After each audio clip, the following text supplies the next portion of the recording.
Welcome. I'm Michelle Fox. I'm so happy to have you here. If you're new to my channel, I hope that you'll take a moment and subscribe to Michelle Fox Beauty. This week, we are going to do my whole face using one brand, and it's a brand that I love and I've been committed to for many, many years, and that is Mary Kay Cosmetics. Let me make a few disclaimers here, okay? Something that I really have a problem with when people who are anti-direct sales, anti-MLM, and they make it seem as though any company that is like a direct selling company is bad, which must make, the people that sell it bad and the products bad and all this. Not true, okay? It's not true with every company. And here's what I know. I tried Mary Kay for the first time when I was 15 years old. I used it consistently from 15 to 34, okay? And I had probably 6 to 8 different consultants in that time period because people come and go and they move and I move and all that. When I was 34-ish, I decided I should just be a consultant. I'm tired of having to find a new one. And my kids, were at a point where they were starting to get involved in activities, and I thought, I need something that's just for me. And because it's an excellent brand and an excellent company, and because I loved it and honestly believed in it, I grew a very solid customer base fairly quickly, and I have maintained it. I have continued to strengthen it, and I've maintained it for 24 years. I have made money as a Mary Kay consultant for 24 years. So when people get on social media, YouTube, TikTok, and bash any direct sales company, basically saying that it's a sham, that you can't make money, that they're all charlatans, I beg to differ, okay? And because I love Mary Kay, I am going to do my whole face in Mary Kay. I recently did my whole face in $10 and under makeup. So I don't know if you saw that. If not, go back and watch it. So I figured, you know what? Let's do it what I actually do in a day. These are the products that I actually use every day and that I'm really committed to. And so I'm sharing all of this because some of you may be confused because I do talk about other brands because I still have a brain. You know what I mean? I know what's out there. I know what's popular. I can speak to that. Okay. So, I love Mary Kay. I use Mary Kay and I sell Mary Kay. I am familiar with other brands and I can talk about that, and that's okay too, because I'm a beauty influencer. Okay. I'm not a Mary Kay influencer. I'm a beauty influencer. So now that we've got that out of the way, let's watch how I do my whole face using only Mary Kay. All right, let's get this party started. We're going to start out with foundation primer. This is, it's not a gel, it's not a cream. It's sort of like a translucent lotion, kind of like a Vaseline type look to it, but it doesn't feel like that at all. It goes on, moist, but then as you massage it in, it becomes really like powdery soft. And the purpose of a foundation primer is to give your foundation something to cling to so it lasts longer. It also usually has light diffusing properties so that your skin just looks better, brighter, more youthful. And it tends to make your pores appear smaller. So all good things. All right, so that primer done. There are different kinds of primers: face primer, eye primer, lip primer, lash primer. And then there are also like setting powders and finishing powders and setting sprays and finishing sprays. So many options, and you don't have to use them all. You just figure out like what works for you, what appeals to you. Some people would rather do a spray than a lotion. So there's really no right or wrong. All right, next we're going to do foundation. And I am using the what is it called? Luminous. Luminous foundation, but I switched up my shade. This is full coverage. And I usually do a neutral, which is N150. And the darker neutral for summer just was not working for me. It was just something was off. So to make a long story long, I ended up trying a whole bunch of different ones, and I went with a cool undertone that was darker. So I believe it's beige C160. I'm pretty sure that's what it is. And I really like it a lot. It might end up being my year-round color because it's not, super dark. But when I blend it out, it does work when I have a tan. But I think it will also work for me when I don't. Most of us are going to have an area that has more discoloration than the rest. For me, it's over here. And so what you can do is if your foundation is the kind that builds, which this is, you can do one layer all over, let that set, and then do another layer in your difficult area. And if that doesn't appeal to you or your foundation isn't like that, you can use a concealer in that area. So, but sometimes concealers can be really thick and obvious, so you have to be a little bit careful with that. I do a combination of the two. I usually do like one, layer everywhere, and then I might add a little bit here, and then I also put some concealer there, and then I can still see it later in the day. Sorry, hate to tell you. It's vastly improved, and you can't see it on video, so that's good for me. But I can see it. I don't like it. Okay, foundation, primer, done and done. All right, so we want to do all of our moist products together and then the powder products. So after my foundation, I'm going to do my concealer. Some people do concealer before foundation, but the reason I don't is that my foundation provides quite a bit of coverage. And so sometimes I really don't need it, or I don't need as much of it. And so I just like to do the foundation first and let that do its job. And I'm going to use my foundation brush to kind of blot that in. I would normally use a sponge, but I didn't bring my sponge. You can use concealer on your lids as a way of prepping and priming your lids, but I've got something else in mind today. If you have like underneath your eyes, if when you use your concealer, if you feel like it looks like it's really emphasizing the fine lines, or it looks dry, sometimes mine will look dry. I really think it's because you need to put some eye cream on first. So just put a little bit of eye cream. Don't get too close to your eye or your eyes will run. Just put a little bit around here. Let that soak in really, really well. And then do your foundation and your concealer. And I think you'll be impressed with the difference. I really do. So at this point, you could use a setting powder or like a luminous all over powder, a loose powder of some kind. This is actually a powder foundation, again from Mary Kay, but it was discontinued a while ago. I like to use it because it is not only setting my foundation, but it's actually giving me another layer of coverage. Okay, so we are moving on to eyes. I am going to prime my eyes with a limited edition cream eyeshadow, but it's on a wand. So it's a liquid eyeshadow like this. You can get your cream eyeshadows in like a little jar or on a stick. This is on a wand, and this is limited edition, but I'm using it as my base, my primer, because it is matte and because it is exactly the color of my skin. So I just lucked out as far as that goes. So you can put it on with the wand and then blend it out with your finger. I have a cream eyeshadow brush that I'm going to use just to make sure I don't get it where I don't want it. So that's all over. Put it on. I really like to focus on my lid more than anything, but I do bring it up. I bring it up all the way to my brow. I think I put the concentration of color down by my lid. OMG. I love this. Wow. Love it, love it, love it, love it, love it. So why do I love it so much? Because our primer has been discontinued, and I have tried other brands of primer to varying degrees of success. And I just haven't found anything that I absolutely love. And our other liquid eyeshadows have shimmer to them. And so I just don't really want my base to have shimmer. So this is just like perfect. I'm so excited. Oh, I'm going to have to be stocking up on that. All right.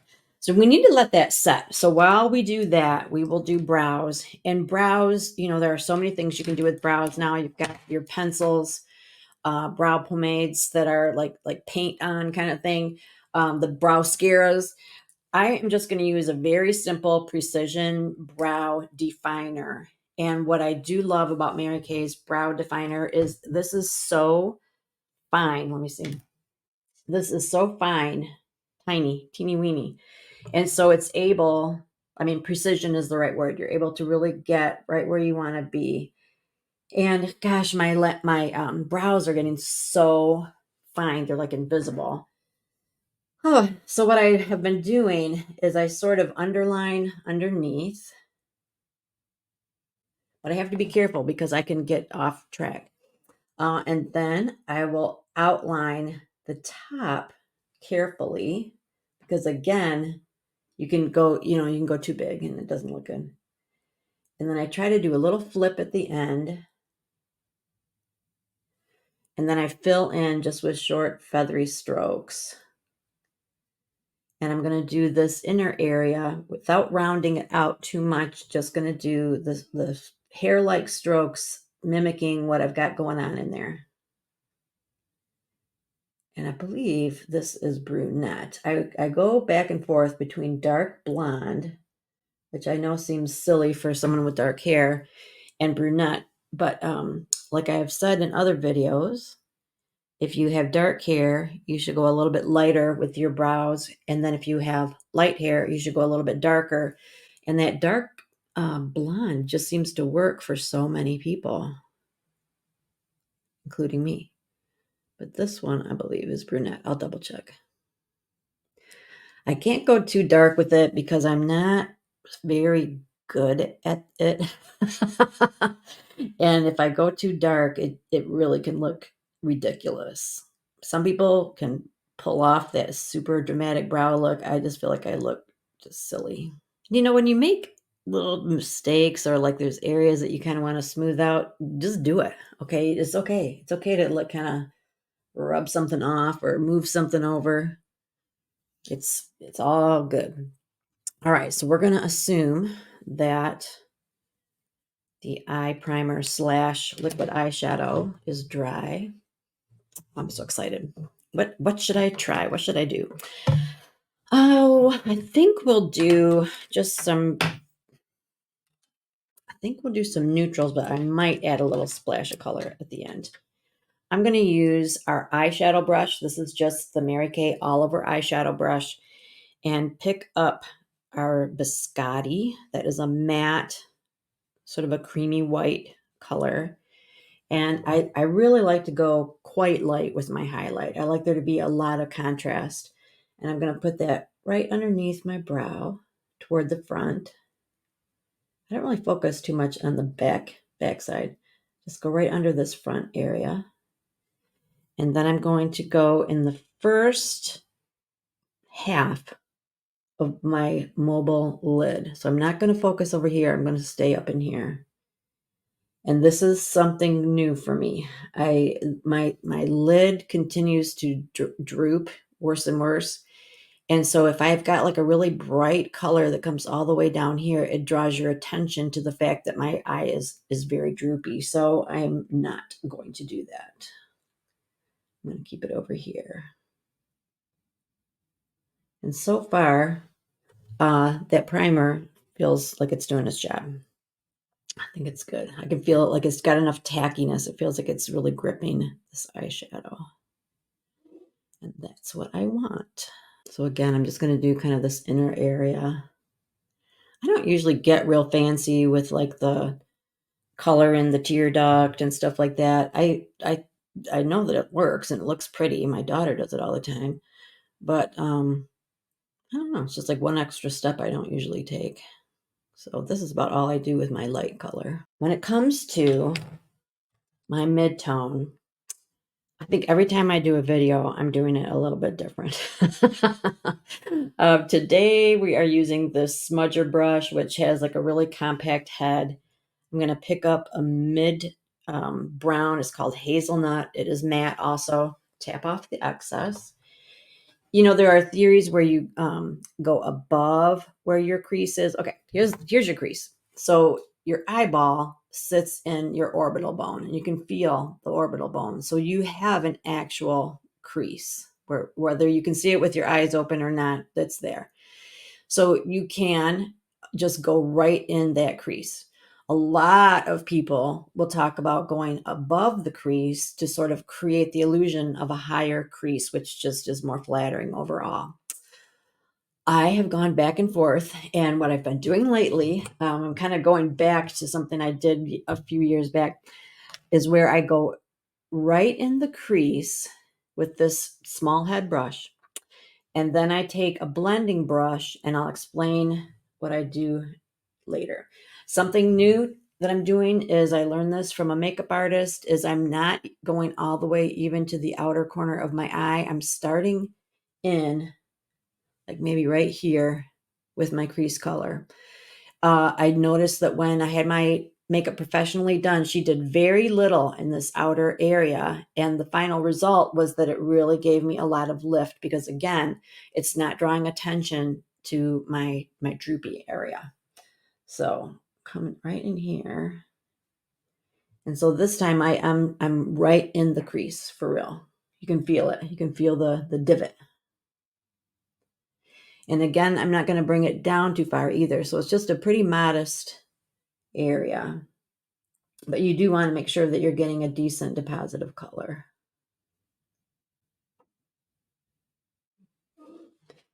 So now we'll do the other side.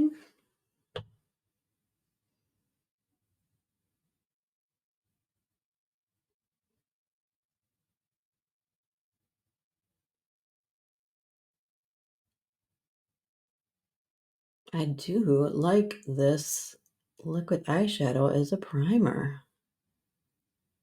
I think everybody needs to get some before it is no longer available. All right, so like when my eyes are open, you can't see it because it's in the crease. Like that crease kind of recedes into your head. So I'm going to take a blending brush. We have a longer, fluffier blending brush. This eye, generally, when I look straight ahead, you can see less of this lid and more of this hood. So on this eye, I'm going to really focus on bringing that color up. So I'm going to take this and just brush it up. I'm not brushing any of it down. So I'm brushing that mid-tone up into that highlight color.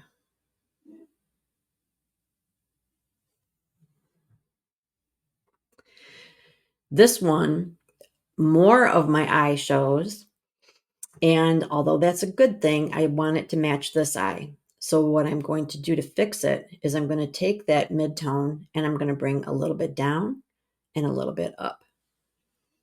So I know that sounds kind of strange, but I can't make this eye, bigger.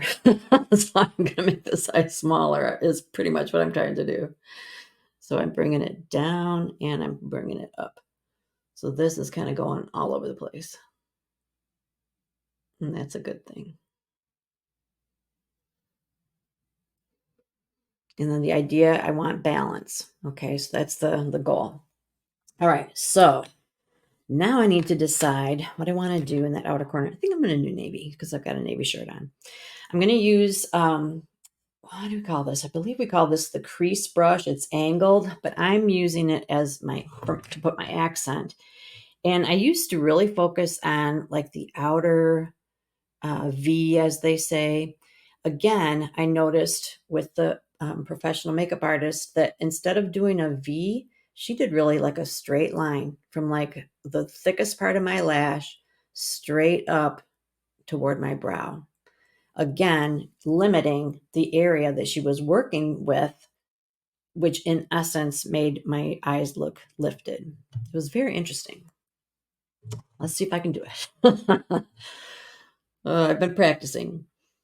So you're just kind of like making a vertical wall, really. And you don't want to go too high. I think this is going to be nice.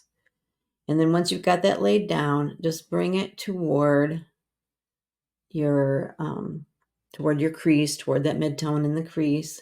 But then also, I want to cover up this area down here that I didn't really put any color on yet.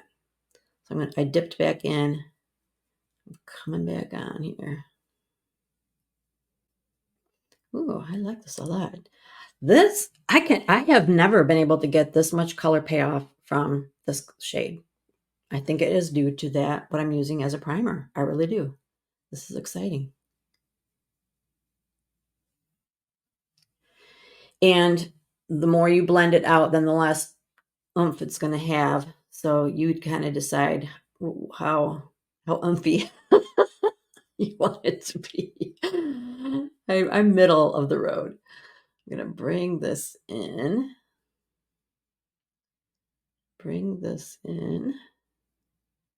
But I also wear glasses. And so by the time I get my glasses on, it kind of tones everything down. So I need to put a little extra. All right, so now we're going to do the other side. My eyes do not match, neither do yours, okay? So you just kind of do the best you can with what you have. So I'm doing that vertical line again. I'm coming in. This one I feel like has more on it to begin with, so I don't know if I need to dip in again. I'm going to come on here. So like I said, our eyes are not identical. So we rely more on, the positioning of the makeup and the intensity of the makeup. We want to match the positioning, match the intensity, and that's going to help balance out our eyes. It's easier to add a little more than it is to take some off. Yes, you can blend it out and take it off, but that does take a little more maneuvering. And something else I don't love is that you can really see like the seam of my eye, not so much my crease. It's more of a flesh seam. So I'm going to put some of this dark on that too. Dark pushes away, minimizes. Light brings forward, emphasizes.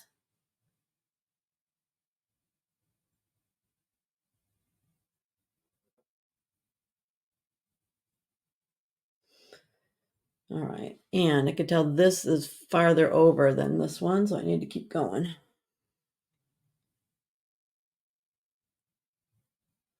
That does get tricky though, because one eye is bigger than the other, and so sometimes I no matter what I do, somebody right.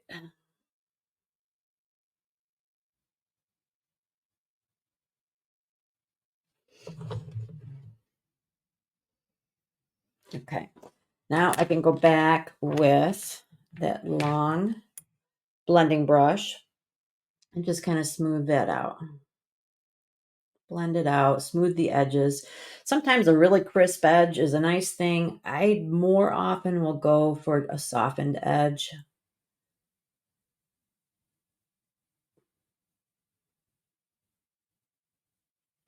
So I'm just pretty much going on top of where I laid that really dark color. I'm not going into the light color. I don't want to muddy that up. I just want to blend this out, get off any excess, maybe make it, look a little less harsh. And this thing where I do like the dark and then the light, this is new to me still. So I'm kind of still working on that. What I think I'm going to do to help merge that, what color do I want to use? I think I will use smoky quartz. I'm going to pick up some smoky quartz, which is sort of a neutral shimmer, pretty bright. And I'm just going to dot that in the middle to help merge the two.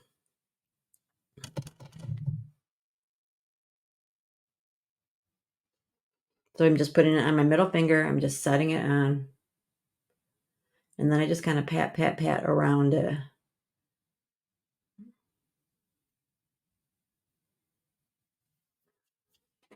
And leave it alone. Okay. All right, let's see. Where do I want to go next? We're going to line in a couple different ways. I don't always line underneath. I think if you don't wear glasses, don't bother, because you want everything to be lifted. You really want to focus on the top.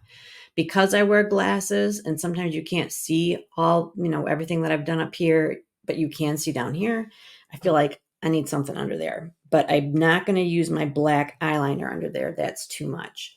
So I'm going to dip into that navy with an eyeliner brush and just go underneath my lashes on the lower lash line, but only about maybe 2/3 of the way in. And you can either dip into water or put some setting spray on this if you want that to be more defined, to look more like a liquid liner or more dramatic. I don't mind a little bit of a smudgy, soft look. I don't want it to be too dramatic. And then I kind of bring it out here because I know I'm going to need to blend that with the upper liner. So I'm just going to bring a little bit of that out here. You know, as long as I got my spoolie out, I can brush through my brows. If you feel like you've got too much brow anything on, this will help get some of that off. Okay. Now I need my black liner right here. I still can't get past, I have a certain way of doing liner and I still really like it, even though that's not how the makeup artist did it. She did like a very precise, skinny line right along my lashes, but she started in a ways and she didn't come all the way down.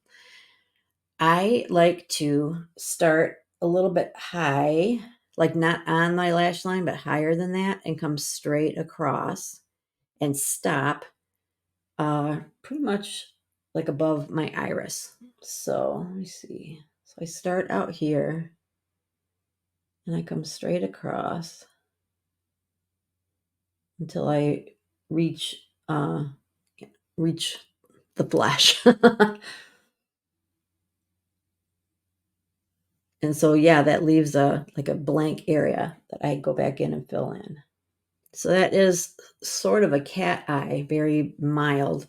But I do that again to just kind of give me some lift. When I put my mascara on, it's going to all blend together and it's just going to look like part of my lashes. And after that is laid down, if you feel like it's patchy or you didn't get like a really nice smooth line, you can go back over it with your liner brush. So, and you don't have to put any product on either. You're just using this just to kind of smooth it out. We're getting there. All right. My favorite mascara lately is the Lash Love Panorama.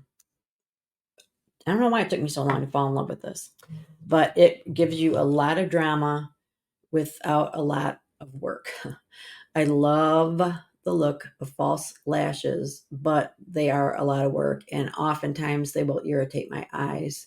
And I don't like how no matter how much I do to get all the glue off at the end of the day, the next morning I still have some glue residue and I do not like how that feels.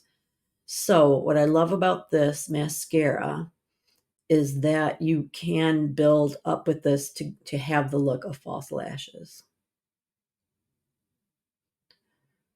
So I put on a layer and then I kind of turn the wand to access the different bristles and do another layer, like right close together.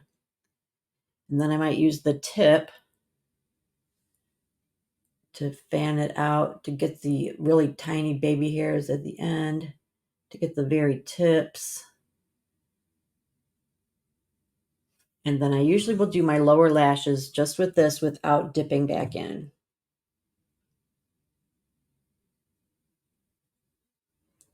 You do not have to do your lower lashes, and sometimes I skip this part. Mine are very, very fine, and it can be very frustrating trying to get that on. And if you make a mascara mistake, just leave it alone. I'll show you what to do. Nobody panic. So after the mascara has had time to dry, you can just go in, with a Q-tip and kind of flick off anything you don't want. I was going to talk about tight lining. Tight lining is when you line underneath your lashes, really close to the wet part of your lashes. It is a beautiful effect, and makeup artists do it, models do it. It's beautiful. I cannot seem to perfect that, so I just don't even bother. I'm going to do lips before cheeks because I have mentioned in a couple of videos that if you do your lips first, it helps you figure out the intensity that you need for your cheek color. I'm I'm going to use a liner. I really honestly hardly ever use a liner, but I just thought I should use a liner today. This one I think is Rose something, Rose Nude. It's just kind of like a soft, this kind of a middle of the road color. But my lips also are different, like it's not all even. And when I put my lipstick on,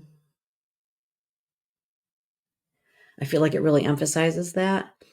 So sometimes by using a liner, it helps a little bit just to kind of keep me drawing in the lines. This is our new hydrating lipstick called Toasted Plum.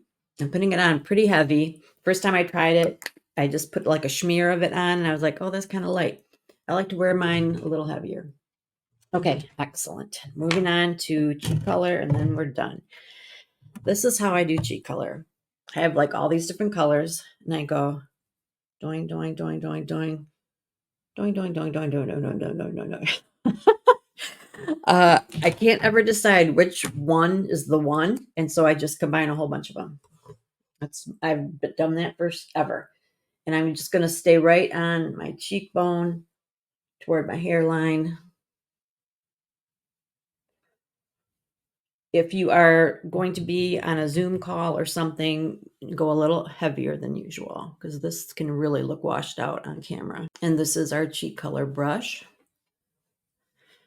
Maybe since I'm using it, I'll do a little highlight and contour. Because one of the things that's cool about this brush is that it's angled so that you can use the longer bristles for, let's see, how do I do it? I think I use the longer bristles for my highlight up here, and then I use the shorter bristles for my contour, and then I use the big flat head for my blush. So let's put just a dab of highlight just right along your cheekbone.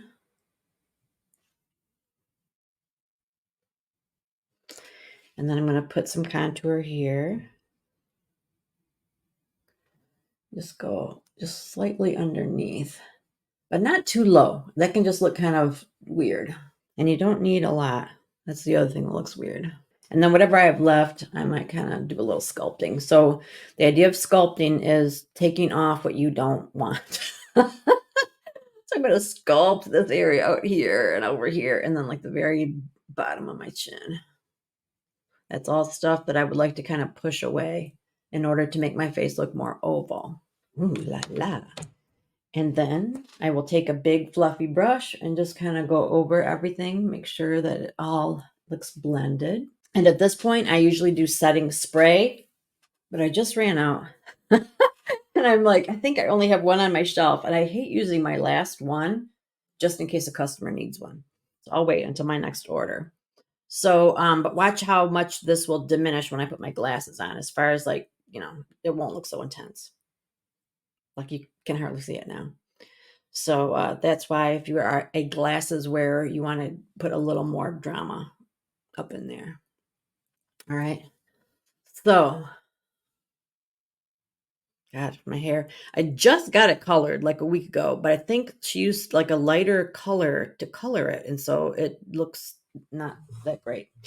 Anyway. All right. So this was me using just one brand for my entire face.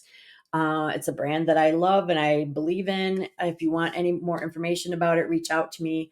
If you see a product that you want or you want a sample of, reach out to your Mary Kay consultant. And if you don't have a consultant, I would love to be that person in your life.